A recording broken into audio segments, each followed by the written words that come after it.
Un saludo beisbolero para todas las personas que nos siguen a través de Con el Bate al Hombro. Como siempre es un placer estar por acá hablando y analizando sobre los últimos acontecimientos en el béisbol. Oficialmente la temporada 2022 de las Grandes Ligas cierra sus puertas con los Astros de Houston coronándose en la Serie Mundial y obteniendo el segundo título de su historia. Bueno, esos dos los han conseguido en los últimos 6 años, en un lapso que siempre han estado en la serie de campeonato y en 4 ocasiones han jugado en el Clásico de Otoño. Señoras y señores, los astronautas son el mejor conjunto de la Liga Americana y demostraron una vez más que en este 2022 son la mejor franquicia del negocio.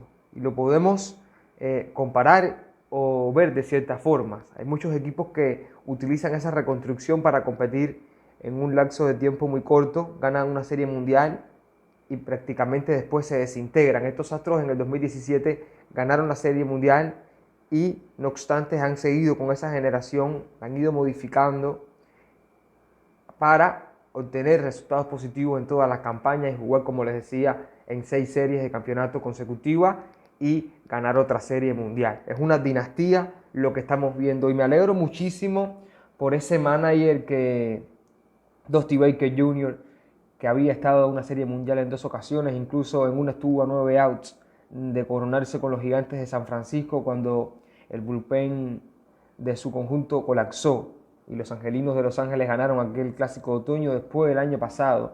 Hay que decirlo, el conjunto de los Astros de Houston no tenía el picheo abridor para responder en esa serie de 7 juegos y le terminó pasando factura. Además, su ofensiva que venía inspirada no pudo responder ante los Bravos de Atlanta, pero ahora sí, después de más de 3.500 juegos, después de tantos fracasos, hay que decirlo, Dusty consigue su título de Serie Mundial. Y lo cierto es que lo hace con un Jeremy Peña, el hijo de Jerónimo Peña, que estuvo presente en el primer partido que Dusty dirigió aquel 6 de abril del año 1993 cuando debutó como manager de los Gigantes de San Francisco ante los Cardenales de San Luis. Jerónimo era un jugador de los Cardenales, incluso en ese partido que debuta Dusty como manager, él anota la única carrera de los Cardenales en aquel Opening Day del año 1993, donde ganan los Giants 2 carreras por 1. Ahora con su hijo, pues siendo el protagonista, ganando, siendo el único rookie que ha ganado el MVP en la Serie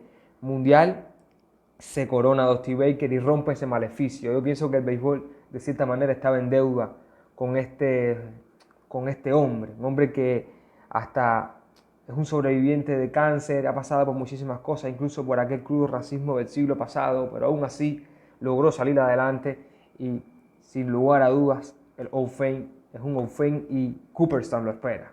Cooperstown lo espera. Bueno, señoras y señores, después de hablar un poquitico sobre la historia de la franquicia, sobre todo sobre lo que ha logrado Dusty, vamos a centrarnos en el partido, en esa victoria histórica de los Astros 4 carreras por 1 ante los Phillies. Y voy a comenzar hablando sobre Framber Valdez, el dominicano que se convierte en el segundo queyano con 2 victorias en una serie mundial, igualando con José Rijo y Joaquín Andújar. Andújar y Rijo pues lo habían hecho en el caso de Andújar en el 82 y en el 85, Rijo lo hizo en el 90 y bueno, Framber jugó en el 2021, pero las 2 victorias la consiguió en esta campaña, en esta serie mundial, en ese histórico juego 2 y ahora en el juego 6. Fue una noche donde una vez más la mezcla del sinker y la curva de Framber salió a relucir. Incluso su curva no permitió un imparable en toda la noche. Los dos que admitió fueron ante su sinker. Un sencillo de Alec Bohm y ese jonrón de Kyle Schwarber. Pero es que Framber cerró el encuentro muy fuerte, retirando a 12 de los 13 últimos bateadores que enfrentó. Y bueno, la mancha en el expediente fue ese jonrón de Kyle Schwarber que se lo da a cualquiera. Pero sí hay algo real en la ofensiva de los Phillies, es que fue maniatada. Y vamos a estar hablando de esto más adelante. Por su parte, Zach Wheeler también estuvo en una noche de gala, su material era top.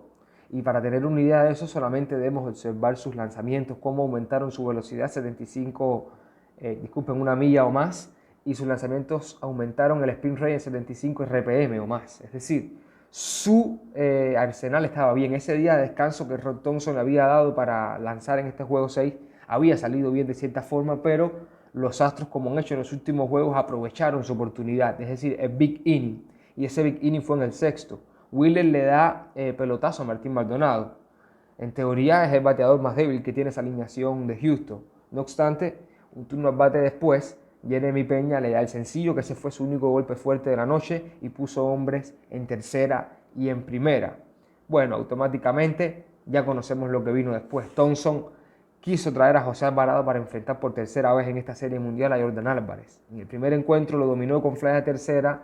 Después, en el cuarto partido, hay que decirlo, le dio un pelotazo y en aquel quinto inning abrió el rally de carrera definitivo de los Astros para ganar 5-0. Y ahora, bueno, uno de los jonrones, o el segundo jonrón más largo en una serie mundial en la era StatCast, de 450 pies, una monstruosidad de batazo. Pero me encantó algo que Jordan, cuando acabó el partido, le estuvo declarando a Pedro Martínez, y dice que él le comentaba que, siéndole sincero, sabía que era su momento porque conocía muy bien a José Alvarado. Normalmente cuando viene un relevista, los bateadores van al AIPA y se reúnen rápido con su entrenador de bateo para algunos consejos. Y dice Jordan que él sinceramente no tuvo ni que acudir a eso, que él conocía que Alvarado es un hombre que apuesta por la velocidad y que casi siempre lo saca con su sinker. Él iba a tratar de conectarle ese sinker, que lo había dominado con 2 sinker en el primer juego, pero con 2 sinker fuera de la zona, y él trataría de chocar ese sinker en la zona. Se centró en eso y lo ayudó mucho quedarse cuando Alvarado se queda en la cuenta de atrás. Dice que él estaba en 2-1 y por supuesto que Alvarado no quería perderlo en ese turno al bat y esperó ese sinker en la zona. Y bueno, ya ustedes vieron la conexión. Histórico jonrón, señoras y señores. El año pasado un cubano fue, vamos a decir, que el gran protagonista de la Serie Mundial, Jorge Soler, y de cierta manera Jordan con ese jonrón se vuelve protagonista de este clásico de otoño. Un jonrón que puso partido 3 carreras por 1, pero el juego no se acabó solamente allí. El big inning no se acabó solamente allí. Después obtiene boletos Breman, llega a segunda y viene Ser Anthony Domínguez. Ser Anthony Domínguez permite el sencillo de Cristian Vázquez y el partido se queda con el definitivo 4-1. Hay que decir también que la decisión de Rod Thompson hasta cierto punto no es cuestionable, pero yo pienso que pudo manejarla un poco mejor. Alvarado finalmente, junto a Ser Anthony Domínguez, eran los 2 caballos de batallas de su bullpen, pero no lucieron en esta serie mundial como venían en la serie de campeonatos, ni como lo hicieron en la serie divisional. Y en el caso de Alvarado, yo pienso que hay un fenómeno que pasa mucho con los relevistas que se sobreusan en la postemporada, y lo hemos visto en los últimos años, es que colapsan en la serie mundial. Hay muchos ejemplos de este tipo de relevistas que son los que más innings cargan con un bullpen, y cuando llega el clásico de otoño después empiezan a fallar. Will Harris en el 2019, por ejemplo, recordemos aquel jonrón de Kai Hendrick que le dio Nick Anderson en el 2020, recordemos que viene en aquel sexto juego por Blake Snell y le definen el encuentro. Brandon Morrow en el 2017, recordemos la decisión de Dave Robert, y después, un año después, Robert también hizo algo parecido con Ryan Madson. Siempre hay un relevista que se sobreusa en la postemporada y después termina pasándole factura a ese sobreuso en la Serie Mundial. Y Alvarado y Ser Anthony Domínguez, que eran las 2 figuras principales del bullpen de Rod Thompson, terminaron colapsando. En 6 entradas y 1/3 permitieron 8 hits y 5 carreras. Quizás a mí me hubiese gustado mucho que trajera a Connor Brondon, quien llevaba 8 entradas y 1/3 sin permitir anotaciones en esta postemporada y 3 entradas en blanco en esta Serie Mundial. Además, él tiene un cambio que ya había dominado a Jordan Álvarez, y ese cambio los zurdos solamente le promediaron en la temporada regular para 2.17 y nunca le conectaron un jonrón en las 163 veces que lo vieron. Me gustaba Connor Brondon para ese turno, aunque también pudo traer a Rangel Suárez. Rangel Suárez, que también había dominado a Jordan en el partido que abrió. Pero bueno, no tampoco critico que traiga Alvarado. Es su caballo de batalla, le falló, señoras y señores. Y ahí prácticamente se le fue el encuentro. Por otra parte, yo lo decía en los análisis previos, creo que fue en el juego 5, que la ofensiva de los Phillies necesitaba buscar otras vías para hacer carrera, no esa jonrón dependencia. Y esa jonrón dependencia los termina golpeando, porque 9 de las últimas 10 carreras que hicieron ellos fue por la vía de jonrón. Y ese fue en el único departamento real que ellos lograron ser mejor que la ofensiva de Houston. Le sacaron 3 jonrones más, 8-5. Pero la ofensiva de los Siderales tuvo mejores promedios, los 3 de slash line, los 3 de la línea ofensiva promedio de bateo, promedio de envasado, promedio de bases totales, más carreras anotadas, más extra base y mejor bateo oportuno. Los Astros aprovecharon mucho los pick innings, a pesar de no tener ese gran promedio en hits o con corredores en posición anotadora.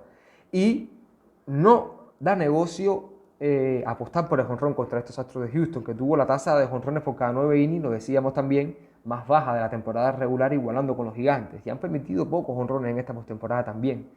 Antes de este juego 6, solamente habían permitido 5 jonrones en 55 entradas en Minor en My Park, en la postemporada. Entonces, ya eso te decía que no iba a ser fácil usted hacerle muchas carreras por jonrones. Le hicieron una y bueno, ellos te lograron hacer 4 por un jonrón, pero también por un sencillo de Christian Vázquez. Una ofensiva que el año pasado de Houston había llegado muy bien, pero se había apagado casi con otoño. Ahora la que se apaga es la de los Phillies.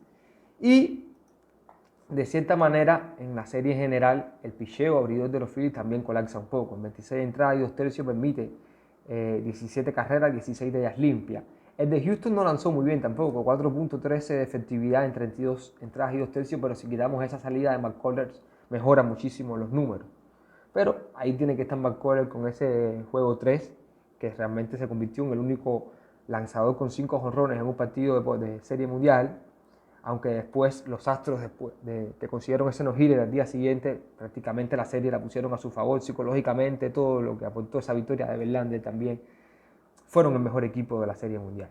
Para ir resumiendo, fueron el mejor equipo de la Serie Mundial, fueron el mejor equipo de la temporada regular, antes de llegar al Clásico de Otoño llegaron invictos, demostraron que fueron el mejor conjunto, y lo mejor de todo, para su afición y para los fanáticos que aman el béisbol y no se decantan por un equipo, que ese es mi caso, es una bendición que esta generación de los Astros siga, es un conjunto que la base de ese equipo va a seguir por varias temporadas. Entonces vamos a tener buen béisbol en Houston para rato. Felicidades a sus fanáticos, felicidades a Baker, felicidades a Jim Craig, a James Clint. Vamos a ver cómo que espera este offseason de los Astros con el tema de si se va su gerente general, por fin Clint con Jim Craig, qué pasa con este tema, pero es interesante seguirlo. Y Dusty, dicen los rumores por ahí que va a continuar con estos Astros. Y ya dijo hoy que fue por un título, ya ganó su primer título, él quiere 2. Vamos a ver qué pasa, señoras y señores. Lo dejamos hasta acá y ustedes déjenme su comentario. ¿Qué les pareció la Serie Mundial? ¿Qué les pareció estos Astros de Houston? Dejamos hasta acá el vídeo y bueno, así cerramos también nuestra cobertura de la postemporada 2022. Gracias a todos los que estuvieron pues de una forma u otra escuchando nuestros análisis y participando en ellos. Saludos, beisboleros mis amigos.